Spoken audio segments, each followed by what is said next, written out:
Здравствуйте! Смотрите в сегодняшнем выпуске. В Туркменистане откроют участки для голосования по поправкам в Конституцию Узбекистана.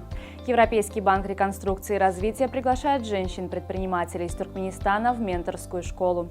Сборная Туркменистана по хоккею начала подготовку к чемпионату мира и другие новости. В Туркменистане будет открыто 3 избирательных участка для голосования в референдуме по проекту Конституционного закона Республики Узбекистан, который пройдет 30 апреля. Участки будут организованы в Ашхабаде, Дашогузе и Туркменабаде. Европейский банк реконструкции и развития приглашает женщин-предпринимателей принять участие в менторской школе в рамках программы «Женщины в бизнесе». Программа стартует 2 мая. Отбор участниц будет проводиться на конкурсной основе. Участие в программе бесплатное. 8 апреля московский аэропорт Домодедово станет площадкой проведения ежегодной образовательной акции «Тотальный диктант». Его прочитает командир отряда космонавтов Роскосмоса, герой Российской Федерации и Туркменистана Олег Кононенко. Посольство Индии в Туркменистане приглашает жителей Ашхабада на занятия йогой в Центре йоги и традиционной медицины, расположенный в спортивном комплексе Бехтиярлык. На занятия могут записаться все, кто желает сделать йогу частью своей повседневной жизни. Гала-концерт артистов туркменской эстрады с большим успехом прошел во дворце Мукамов Государственного культурного центра Туркменистана. В программе вечера прозвучали мировые хиты киномузыки. Народный артист Туркменистана Атагельдигар Ягдыев исполнил песни «Мелодия» и «Синяя вечность» из репертуара Муслима Магомаева. Заслуженный артист Туркменистана Ахмед Атаджанов выступил с индийскими хитами. В концерте также приняли участие музыканты оркестра «ОВАС» и государственный хор Туркменистана под руководством Хайдара Эминова. Самый сильный весенний снегопад за последние 150 лет обрушился на Сербию и Боснию и Герцеговину.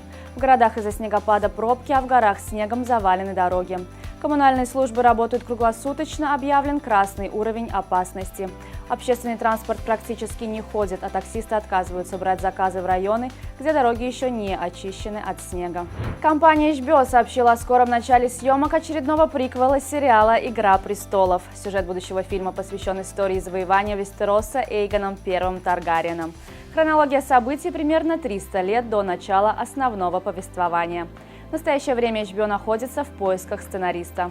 Приквел о завоевании Вестероса будет снят в формате фильма, который в дальнейшем получит продолжение в виде сериала. Предыдущий приквел к «Игре престолов» «Дом дракона» вышел на экране в конце лета 2022 года. Трехкратный чемпион мира в составе сборной России, нападающий казанского хоккейного клуба «Ак Барс» Данис Зарипов прибыл в Ашхабад в составе обширной делегации из 11 игроков и тренеров молодежки «Ак Барса». Как сообщили в Федерации хоккея Туркменистана, представители казанской команды прибыли в Ашхабад для подготовки игроков национальной сборной Туркменистана к предстоящим играм на чемпионате мира в ЮАР. Руководит тренировочным процессом многоопытный тренер Артем Анисимов. У него в помощниках тренеры, вратарей, защитников и нападающих.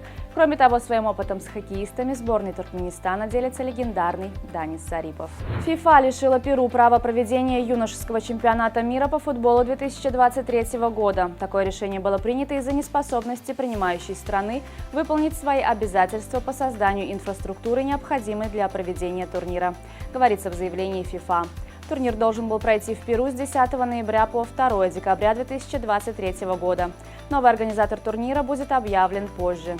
Даты проведения турнира в настоящее время остаются без изменений. На сегодня это все. Желаю вам хорошего завершения дня. Увидимся завтра. И не забывайте, что Туркменпортал – ваш самый надежный источник новостей.